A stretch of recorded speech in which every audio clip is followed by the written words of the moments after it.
नागपुरातील सोनेगाव तलाव पश्चिम परिसरातील वेदांत टॅन्झानाइट या गृहसंकुल प्रकल्पातील वीज रात्री 10 वाजतापासून बंद होती।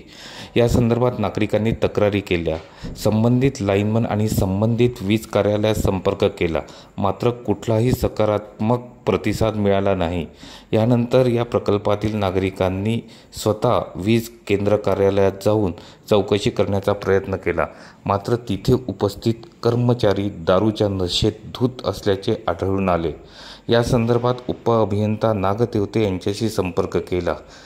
जर 3 तासापासून वीज गेलेली आहे तर आतापर्यंत ही तक्रार सुटायला हवी होती असं त्यांनी सांगितलं आणि त्यांनी संबंधित लाईनमनला फोन करून या प्रकल्पात जायला सांगितले, मात्र रात्री 1:30 वाजेपर्यंत कुठलाही कर्मचारी या प्रकल्पात आलेला नव्हता।